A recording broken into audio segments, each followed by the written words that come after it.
Hello, it's Alex, your resident toy man here at Fun with Comics and Toys, welcoming you to another comic shop haul video. In this video, it's just basically the stuff that I picked up at my local comic book shop, and let's just say it's pretty epic. As always, you're gonna see some really good stuff. And if you haven't done so already, hit that like button and subscribe, as I would greatly appreciate any and all support. And with all that being said, hit it, Sam.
And we're back to our faithful desk cam.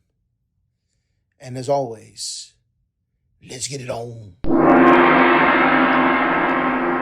Okay, first up is gonna be another independent title that I love.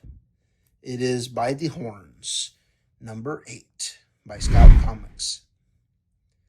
And I just like the whole premise of the book. It's about this lady, which you see here. Her boyfriend, or fiance, I guess you could say, gets killed by a unicorn. She seeks out revenge, and let's just say she wants to kill all the unicorns in this world. Moving it along. Okay, now we have Excalibur 26, the last one. And boy, oh boy, am I ready for it to end. X-Men, I haven't loved for a while now because of Jonathan Hickman, unfortunately. And I'm glad that it's come to an end. And like they say, now would be a good jumping on point for a new creative team. And in my case, this is a good jumping off point. I'm the exact opposite feeling right now for these X titles. Here is the variant edition of that last issue as well. And like I said, I'm abandoning ship. Abandon ship. Next up is one of those facsimile editions of an old vintage book.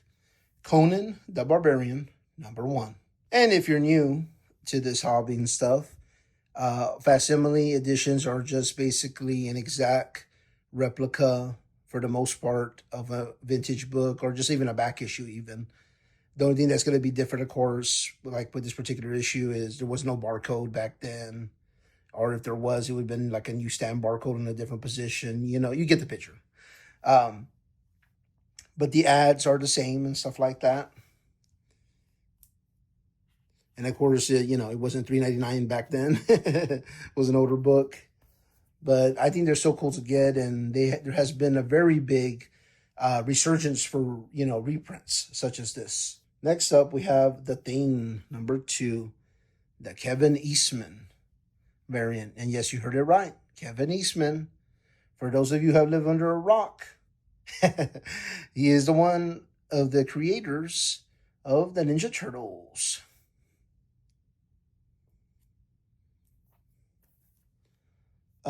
Here's issue number 4 of I Am Batman. The Ridley run here. He's the one who's writing this here.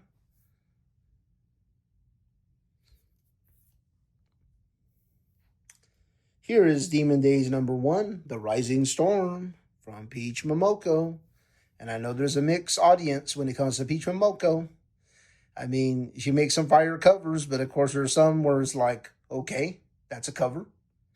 I think what it is that ever since Marvel has acquired her, to be contracted with Marvel Comics, is they've just been having her churn out content after content and cover after countless cover, and I think that's why the quality dwindles here and there, Sometimes she hits it out of the park, sometimes she doesn't. Here is Inferno 3, and like I said, we're getting close to the end, so I'm ready. I'm ready to see hopefully how he puts a bow on the ending there. Hopefully he finishes strong. Next up is a spec book, speculative. It is issue number 14 of Strange Academy. And the spec potential on this is because the children of Strange Academy are now adults, like our main characters here that are on the cover. If you haven't read Strange Academy, I highly encourage you to do so, but maybe you should do it in trade if you want to save money, because a lot of those early issues are going for a pretty high dollar, especially number 1. And just to name a few, And what I like about it is kind of like X-Men in a way. But people that have magical abilities. Kind of like, the School for the Gifted for the X-Men, very similar to that. Kind of like a Harry Potter mashup with X-Men. And Scotty Young is doing a really good job, and Alberto Ramos is doing some really good artwork as well. Really loving that. And here is the variant edition with the Mindful One on the cover there. This is what you call that Art Adams is calling, character spotlight variants. And in this one, he's spotlighting the Mindful One, which is the chef in the Strange Academy. And just to say, he's a man of few words. Here is Suicide Squad number 10. This is going to be the Chris Wildgoose variant. Hope I'm pronouncing his name right. Hope I didn't butcher it. Next up is another title I highly recommend people reading. This is Star Wars number 20. 19 really left us on a cliffhanger there, and I am excited to learn some revelations in issue 20. Really cool cover. And it looks like the Dodson family are starting to do the covers for Fantastic Four. So here's issue 39. Definitely a staple on my pull list that I always have to read. And you kind of recognize it. The artwork is very distinct when it comes to the Dodsons.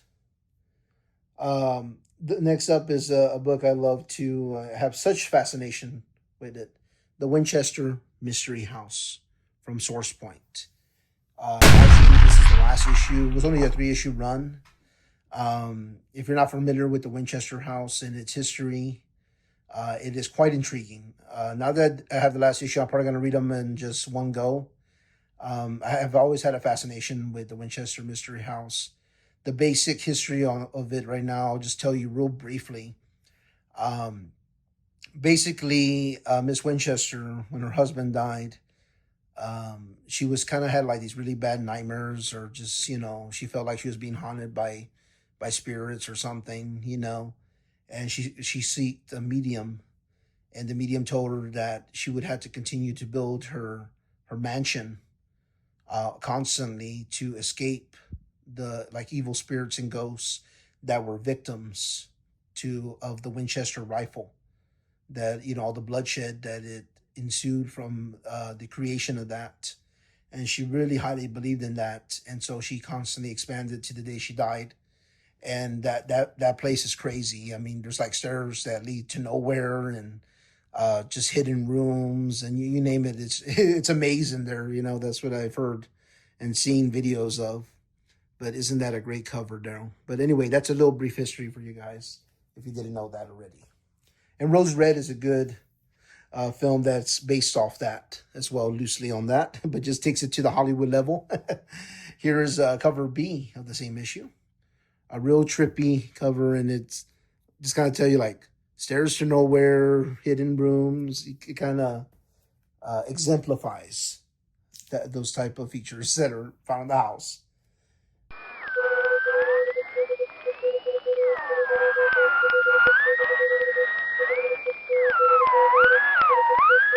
We interrupt this program to bring you a very special message from Mando, the Mandalorian.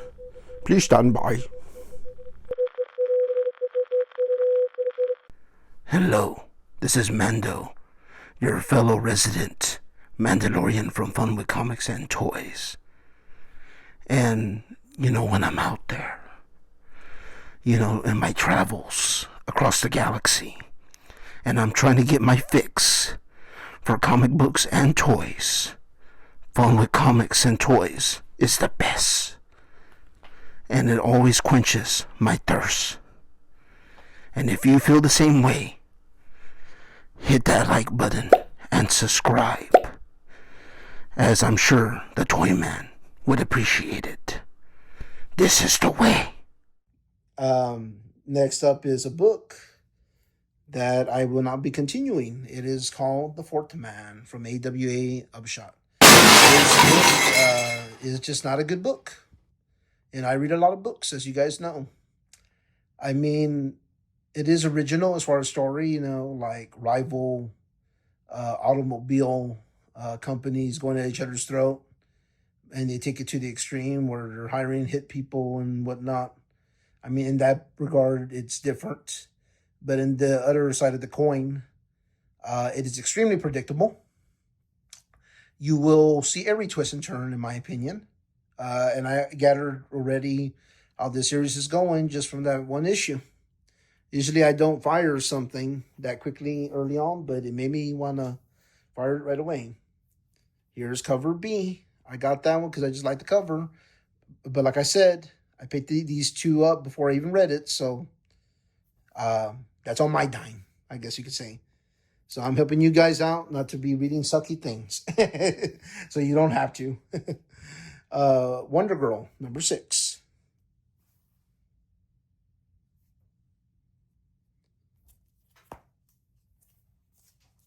Okay, now we got for you next is Inferno 4. We're getting there, people. Close into the ending. That is the main cover. Here is the Peach Momoko variant of the same issue. I do like the Destiny character, which is featured on this cover. A mutant who can see the future. How cool is that? I mean, there were certain things I did like with Hickman's run. Don't get me wrong, but I just was very disappointed throughout the whole in-between stuff. Here is the Vega variant. Really beautiful cover. Had to get that. Might as well finish strong, now that I'm ending it all. Here is the prenuptial chapter of Robin and Batman, number 2 from Jeff Lemire. And from Dustin Wynn doing that artwork. I didn't know he even did artwork anymore for DC. I always like his artwork. It's just very different, Like you can tell like the streaks and paper mache kind of style. Really cool. Here's my holiday pickup book, that you get once a year. This the season to be freezing, number 1, 80-page giant. And I mean, I have to say I am a fan, these nice giant size stuff. They have really nice card stock. What I'm not so big a fan of is the price tag. You're looking at $10 a book on these, Sure, it has, a lot of content, but it's like, I don't know. I just think they're grasping for straws, especially DC Comics lately. Here's the variant to the same issue. I said, well, I spent this much. Might as well get all the covers.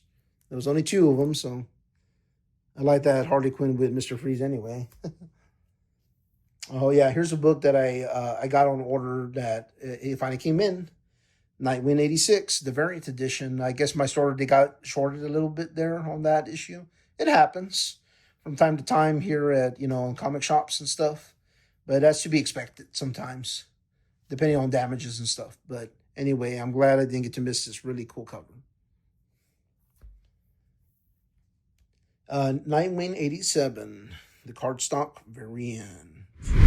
A man with his dog. Here's a close up for the ladies. 87, the main cover. Really like this book. I've heard many good things. Haven't read it yet, but I've heard a lot of good praise from it. And that Tom Taylor is knocking it out of the park. So I'm just getting them ahead of time. Maybe I can do like a binge read. Here's Batgirls, #1, from one of my favorite artists. And he is a Korean artist from Korea. His name is In-kyung Lee. Man, he has such great artwork. And I mean, I definitely I shoot him your way to him because, I mean, he has great covers all across the board. Marvel, DC, you name it. He does cool covers. Now, next is from an independent studio called Vault Studios. This is the Blue Flame from also from Cantwell as well. I am starting to see what pop culture philosophers are saying, from YouTube, that Cantwell, he does really good with independent stuff. He's not doing so great on Iron Man right now. But like I said, I get Iron Man just for the covers. But if it weren't for the covers, I probably wouldn't subscribe to the book, unfortunately. I'm sorry, Mr. Cantwell, but that's just the way it is. Fantastic Four, Life Story, #5, the 2000s. And this is the main edition. And basically, this is just, like the title says, it's their life story across all the different decades, dating all the way back to the 60s, kind of like their whole history. And it's from, like I said, another favorite writer, Mark Russell, once again. So I'm going to binge read that one because it's really going to be over very soon. Here's Fantastic Four, Life Story #5. Another artist who I thought was retired. He is an Italian artist. His name is Simone Bianchi.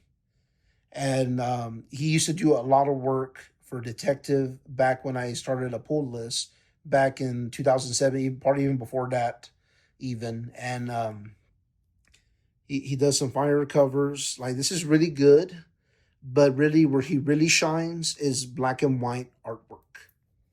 And I think that would have really popped if it was black and white like his old style was.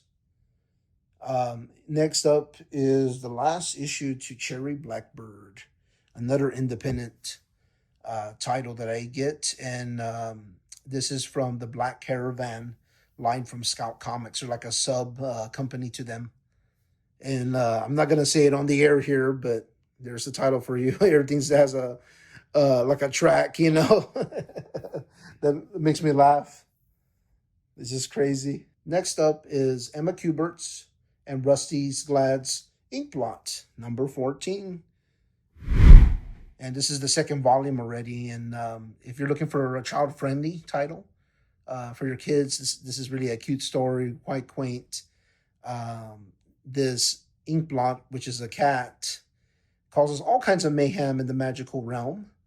And every episode is just of all the, episode or issue, is like all the mayhem that ensues when he comes across all these different realms. Is like, I remember there was one that I really liked that he caused had like a sea creature to come out of the water in this like pirate type world. It caused all kinds of chaos. It's funny, it's cute, it's wonderful for the family to enjoy. Next up is another favorite. This is the last issue until it goes on hiatus. #6, Ordinary Gods.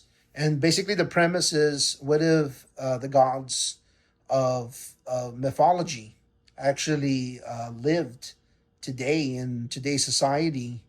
And how would that translate, to real life? Issue #1 really hooked me in. Just that whole synopsis kind of drew me in. So, like I said, I'm going to probably just binge read the rest of this and then see what happens for the next volume.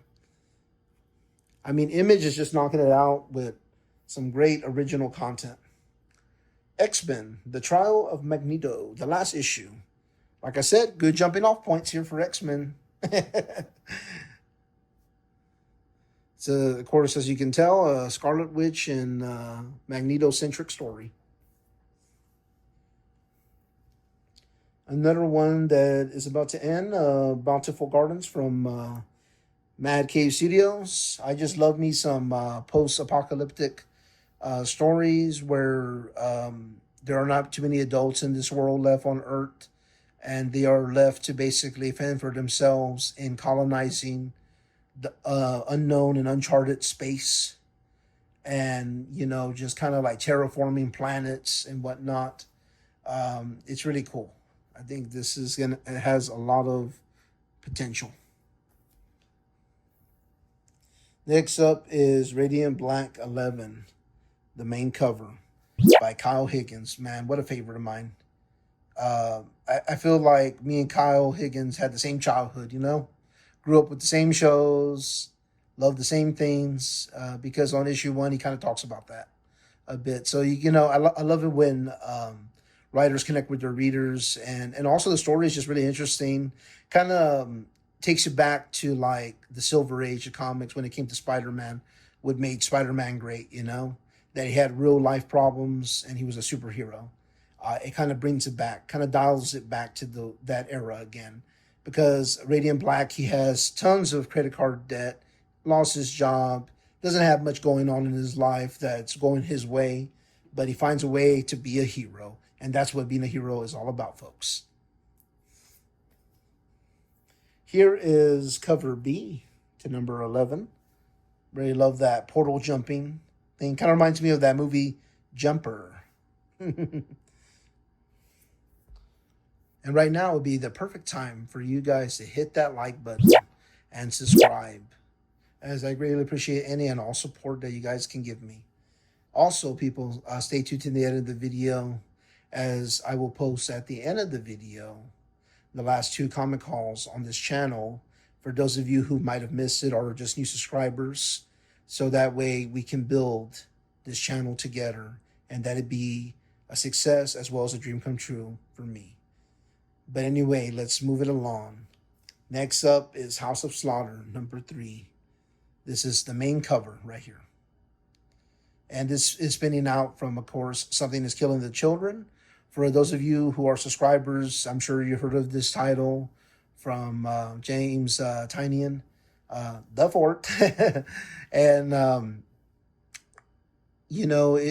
think this is going to definitely has some legs to it, I have read Something is Killing the Children, and I love it, and I can't wait to see what this does too. But anyway, let's go to cover B, which incidentally is our last book for the day here on this video. And this is going to conclude the video, folks, and I appreciate any and all support that you have given thus far. And let's grow that channel, people. And keep on living, keep on collecting your comic books, and have a good day. Bye for now.